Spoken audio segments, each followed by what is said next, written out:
Welcome to the Gods of Odds. It is week number 14 of your National Football League season. That is Brad Hoysef over there in beautiful Southern California. I'm Dave DeBob in Northern California. And as always, we're going to give you our top 10 games worth actually spending some money on. How are you doing today, Mr. Hoysef? Well, it's kind of a post-Thanksgiving sort of feel about football. It's like a week, of just constant eating and watching, and there was some entertaining stuff that happened, but now it's crunch time, and it's week 14, and there's more and more messing around. We're gonna talk about some teams that got to win, and then some other teams that are, trying to poise themselves for a playoff run. So it's kind of fun stuff, right? Yeah. I mean, did you ever think you'd see a Pittsburgh Steelers team score over 40 points this year, Brad? No, funny thing is, you and I are, grew up in Minnesota, and I think you were texting me over the weekend that the Eagles, I think you said Eagles are for real. I think it was something along those lines, and I had to remind you, the Vikings are 10-2, Dave, and they got the same record, right? Nobody's talking about the Vikings anymore. Remember that whole thing going on, 6-7 weeks ago before they went on that disastrous London trip? Everybody was talking about the Vikings being the best team and Sam Darnold's the comeback player of the year. And now it's really quieted down, but they got a nice little winning streak going again. Yep, they do. And I will say this, to all of my Viking friends and family out there, the Vikings do not have Saquon Barkley right now, so I think that might be the big difference there. But the Eagles do not have head coach Kevin O'Connell making the calls either. All right, let's jump into it. First thing I got is the Bears at the Niners, which there's two teams this year that are a little bit puzzling. I think the Niners are finished. I really do.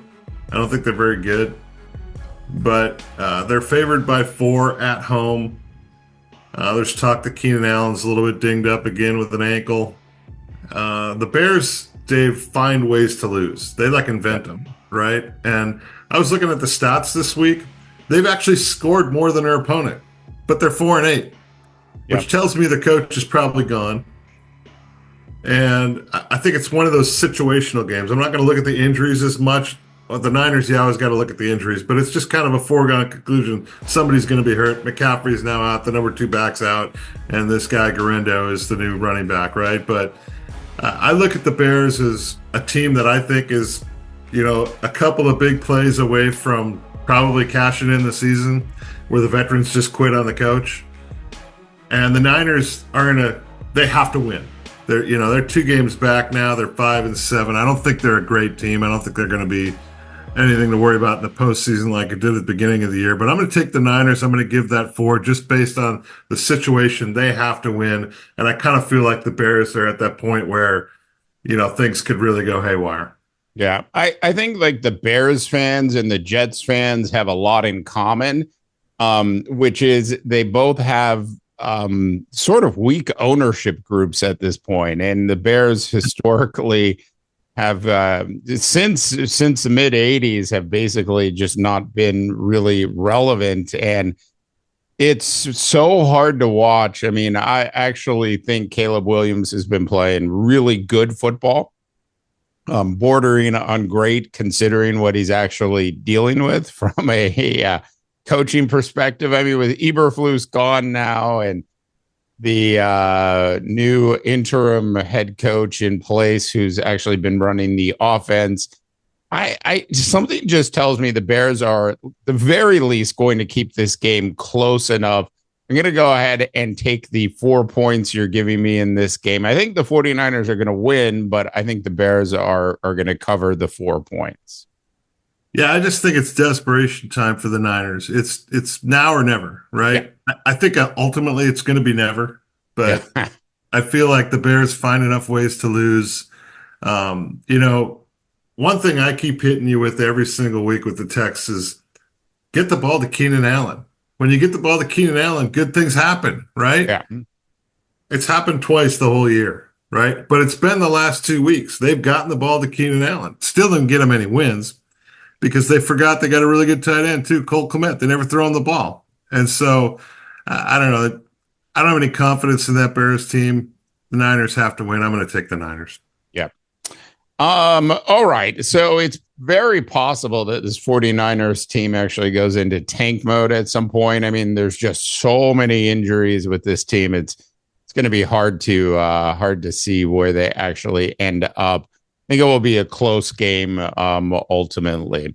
All right. My first game of the week is the New York Football Jets. Aaron Rodgers, who should absolutely 100% retire at the end of the year. He probably won't do it. He'll probably drag the Jets down or some other franchise down for another year or two because Aaron Rodgers has this little thing, Brad, called an ego. And when Aaron Rodgers' ego takes over, well, we know what basically happens, especially towards the end of his career here. Jets at Dolphins. Dolphins actually favored by 6.5. Look, the Dolphins are going to rebound from what happened on Thanksgiving Eve in Green Bay. I like the Dolphins in this one a lot. I expect the Dolphins offense to completely get back on track in this game. I think it will be pretty close through the first half. I have no faith in the Jets offense at this point. I like the Dolphins big in this one. Yeah, I went back and forth on this one. Just because even if the Dolphins get right, they're still not quite that same explosive thing that we saw last year. I don't know if Tyreek Hill is not playing healthy. They seem to be using him a lot of different ways. I don't see him going deep a lot. Maybe they're trying to protect Tua and not letting him sit in the pocket that long. I'm not sure what it is, but we're not seeing Ryan Mostert get the ball a lot. He was an integral part of what they did last year. I think he had 16, 17 touchdowns on the ground, and now it's not uncommon to see him get the ball 5 times in a game. It's a little puzzling to me. The Jets, I don't know what's wrong with the Jets because I watch Rodgers and I don't think he looks that bad. But for some reason, they're terrible. And so I'm with you. I'm going to take the Fins. I'm going to give the 6.5. I'm not real comfortable about it, but I'm going to join you on that train. Yeah. Aaron Rodgers, over the last couple games, his quarterback rating in the game against the Seahawks is 73.1. His quarterback rating versus the Colts, 114.7. And then just proving that Aaron Rodgers at this point is Mr. Jekyll and Hyde against the Cardinals, his quarterback rating was 72.4. It's just, he can be really good in some games, Brad, and not so good in other games. And we're used to the older Aaron Rodgers basically being really good in games until the playoffs started. Yeah, and I think the Fins have got a lot more to play for. The Jets are pretty much done. So Miami's in have to win mode. I like their coach. I just like everything they do down there when they're right. It's just I'm not quite sure they're entirely right, but the 6.5 is, it's not obscene. So I'll give the 6.5. On to my second game, which is, I think, an interesting battle. The Falcons at the Vikings. The Vikes are 5.5-point favorites. It's an interesting battle. Kirk Cousins coming back home. He's going to want a piece of the Vikings. At the same time, Connell's going to want to say, our guy Sam Darnold's just fine. I've made him into a great player, right? Something along those lines. But the Falcons are in first place. They've lost 3 straight games. They're not playing very good. And I don't like the matchup for Cousins because, Flores is going to blitz all day long. And Cousins is going to make some plays. But as we know about Cousins, he has no feel for the pocket. It's going to be coming from a bunch of different angles. You can almost guarantee he's going to fumble at least one ball, right? And there's going to be a lot of times when it's 3rd and 12 when he's going to check it down and pick up 6. That's just not a recipe to beat this Vikings team. So I'm going to take the Vikes. I'm actually going to take the Falcons because I think the 5.5 is too many points, Dave. I just think it's too much. I think it's a tight game, a lot of emotions, a lot of things going on. I was a little surprised the line was as big as it was, given that the Vikings haven't been hitting on all cylinders. But I am going to take the Falcons, and I'm going to take that 5.5. Yeah, look, this is to entice us all to actually just, sit back and take the Vikings in this game. This is Vegas playing some Vegas magic on us all. I'm just going to go ahead and fall for it at this point because, the 5.5, Kirk Cousins coming back to Minnesota. We know that Kirk Cousins is not really having the same, he's not the same kind of quarterback he was before the injury. And we thought he was starting to lose a step anyways before it happened.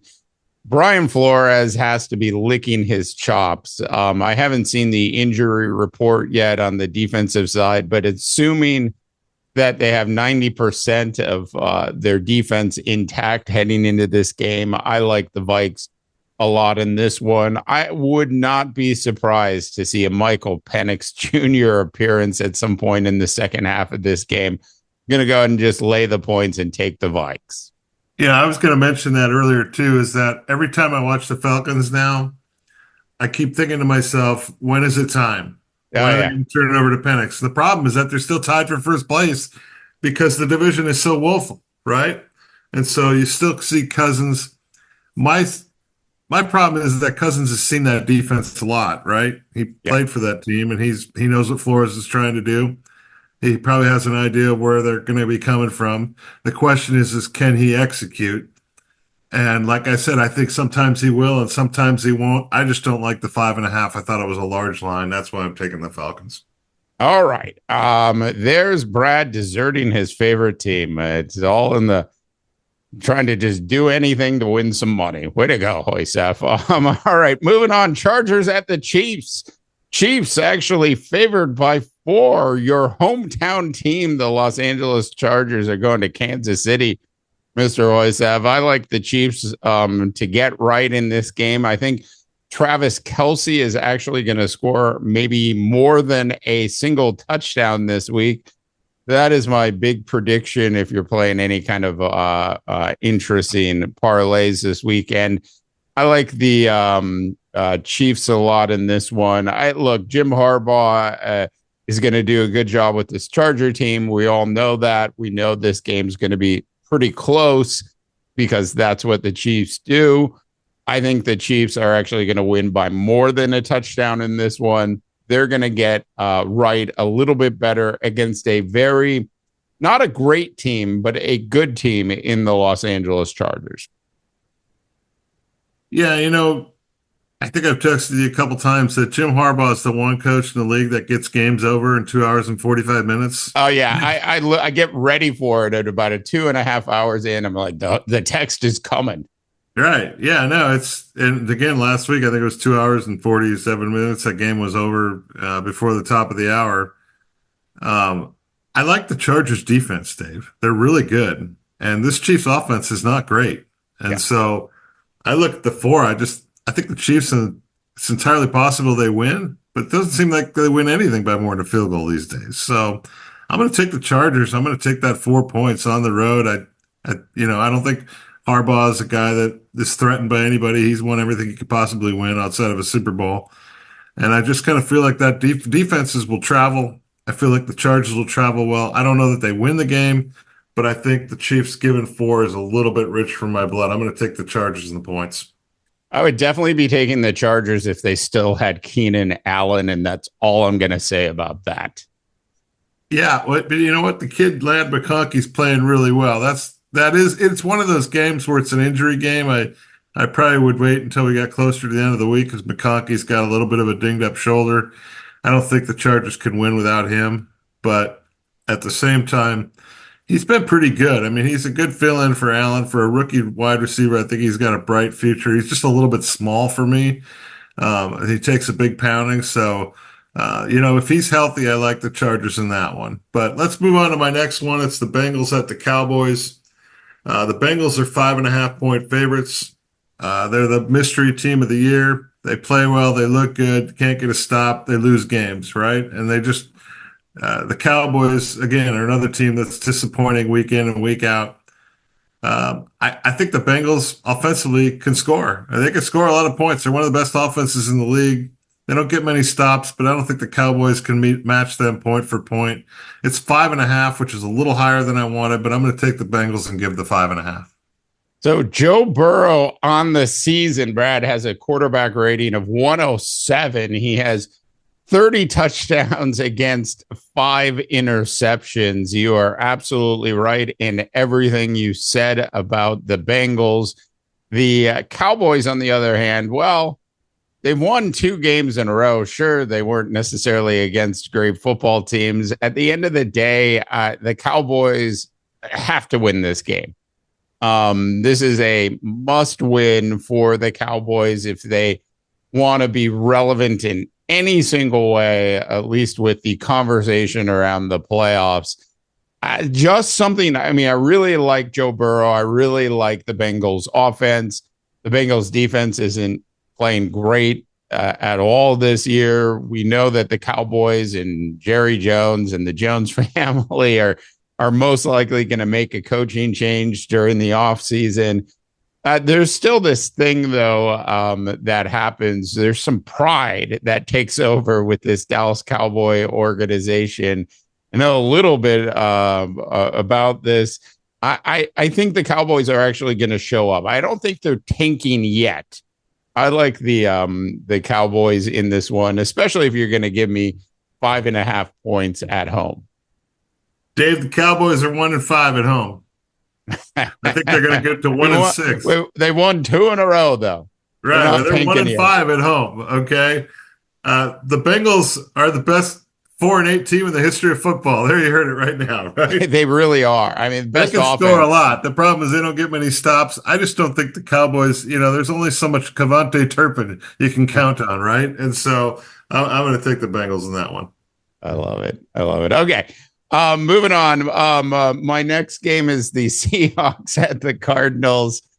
This at the start of the season would have been a game I would have said, who cares, one way or the other. But it is, the Seahawks are currently leading the division. The Cardinals are right behind them.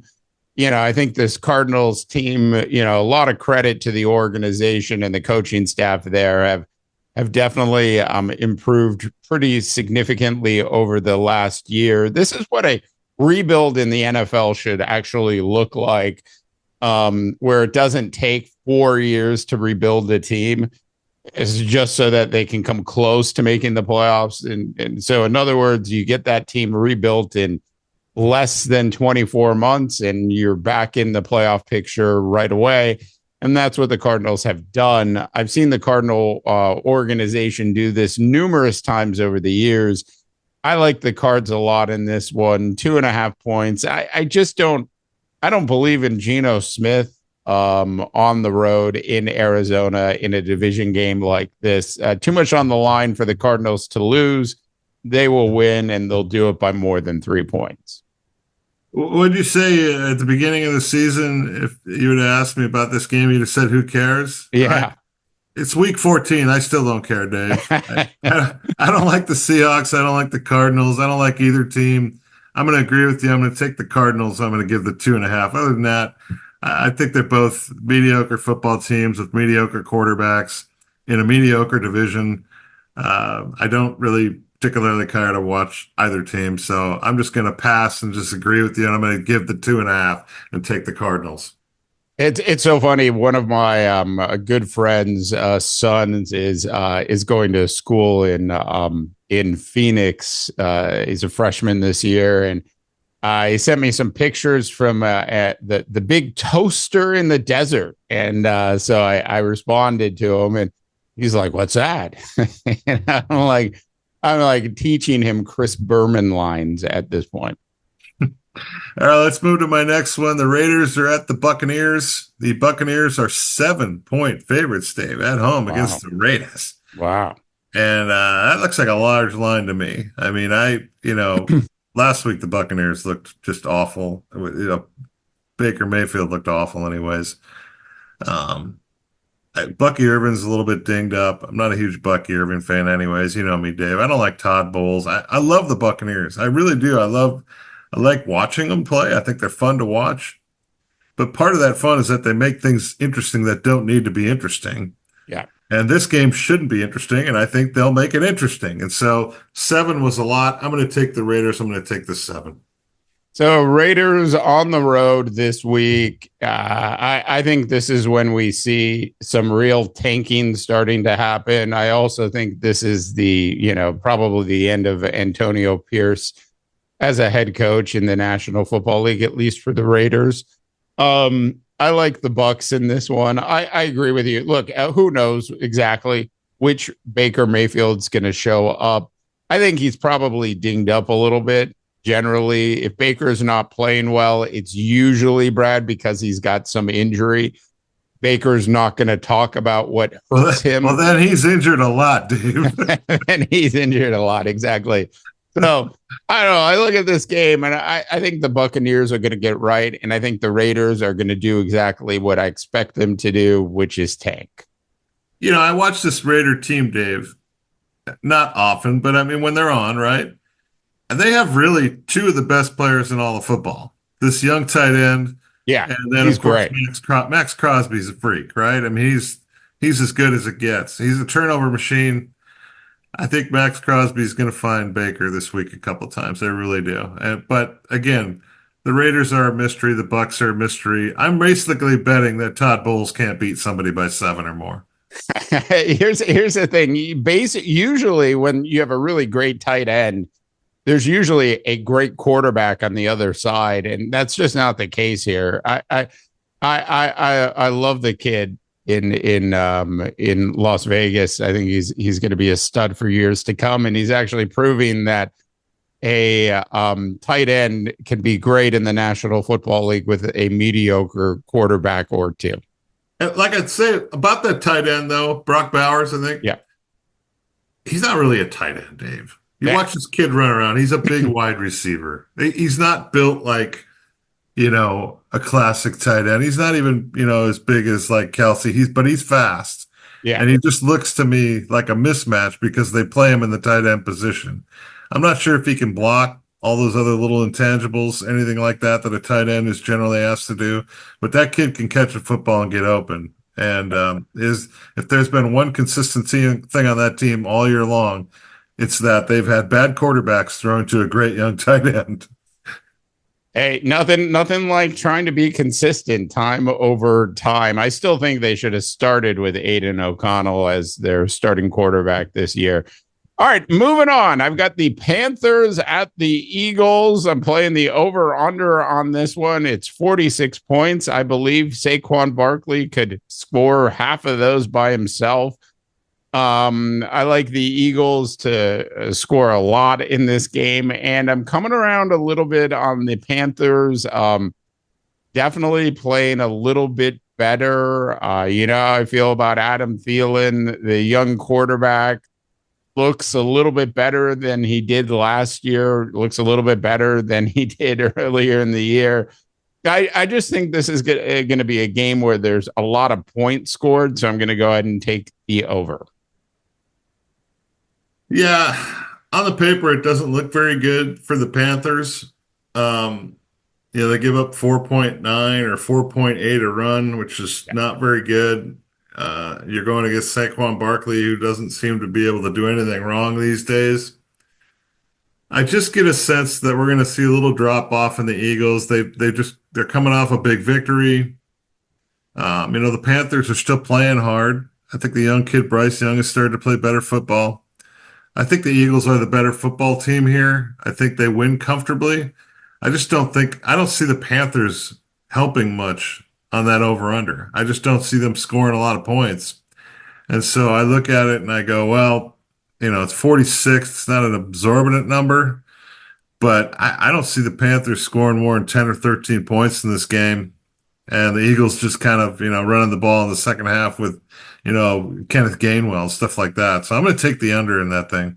Look, Vic Fangio is absolutely, licking his chops to do some damage to the Panthers offense. Look, I think the Panthers are probably going to score 14 points in this game. And I just think that the Eagles offense is ready to, keep on flying. Look, the Eagles are a streaking team. I said this last week, and it's the one thing that Nick Sirianni does well. He's really good at, streaking, and so when his team streaks in the right direction, he's a big momentum coach. I can tell that if you watch him in press conferences now, he's definitely on a leash. When I take my dog for a walk, Brad, he's got to be on a leash, and that is exactly what Nick Sirianni is right now during his press conference. You just watch him. He wants to say something else, but he's not saying it. Yeah, I see Sirianni like since he's been in Philadelphia, he's had peaks and valleys, right? I mean, it's been a roller coaster ride, and right now they're going back up again, right? But um, I don't get a sense that they're a dominant football. Look, they're really playing well right now, much like the next team I'm going to talk about, the Lions, right? But I just kind of, you're playing the over under there, and I just kind of feel like the Panthers aren't very good, and it's time to cash it in if you're them. And it's almost like they're going to start playing for the number one pick or the number three pick or whatever they're going to have again, right? The Eagles have actually won 8 games in a row, and only I think the Lions have won more games. Right. Well, that's my next game, so let's get on to it. The Packers are at the Lions, and the Lions are 3.5-point favorites. I don't know. I just get this feeling, Dave, that maybe the Lions peaked at the wrong time, and they're winning, but I just kind of feel like they're an injury away or something. A Dan Campbell, going for it on fourth down at your own 25 away from losing a game like this. They're talented across the board. They can beat you in a lot of different ways on offense, but I think this Packers team is pretty good defensively. I feel like it's a field goal game, and I like that extra half a point, that hook. So I'm going to take the Packers. I'm going to take the 3.5 on the road in Detroit. Look, this is the Thursday night football game. I cannot wait to actually watch this game. I'm super excited about this particular Thursday night game. Packers at the Lions. I like the Lions a lot. Brad has been waiting for the Lions to fall apart all year, and the last 10 weeks have been hard for him. And look, I've come to the conclusion, look, what is this peaking at the wrong time kind of crap? Like they're doing what they're supposed to do. They're being coached the way they're supposed to be coached. I've been waiting for them to get a little overconfident and sort of fall apart a little bit. Look, the NFL season's long. There's injuries, and I think they've done a really nice job with this team sort of across the board. This is going to be so much fun to watch tonight. I actually like the Lions a lot in this. This is the kind of game which could get out of control pretty early. So I wouldn't be surprised if we go into halftime and the Lions are up by 21. I take the Lions in this one. Wow, a black and blue division game and a team up by 21 at the half. I don't know. I think you're off base there. I really do. Now that I heard you say that, I think maybe you're right. But look, the Lions are going to win. They're going to win this game. That's what it comes down to. All right, our last game of the week is the Bills at the Rams in Los Angeles. This game, the Bills are actually only favored by 4 points. Now, I've been expecting the Bills to, who have also been on a bit of a winning streak. They've won 7 games in a row at this point, and outside of Saquon Barkley, your league MVP that most people will probably end up voting for is the Buffalo Bills quarterback this year, and one Josh Allen, who happens to be a hell of a golfer as well, Brad. Look, you're a big Matthew Stafford fan. You're always telling me that the Rams aren't as bad as they look. This is wait till you see the stadium. This is going to be a Buffalo Bills home game in beautiful Southern California. I like the Bills a lot in this one, and I'll give up the 4 to take it. Well, we talked about 3 teams that have been hot, and I picked. A lot of them are coming off emotional wins, right? The Eagles and the Bills, and I forget the third one, the Lions, right? Yeah. And so at some point, playing a team like the Rams, who are maybe not as talented, you got to wonder if maybe there's a little bit of a letdown. But I just don't think the Rams are very good, Dave. I know I like my Matthew Stafford and some of those things, but I just don't think they're a very good football team. They don't stop the run at all.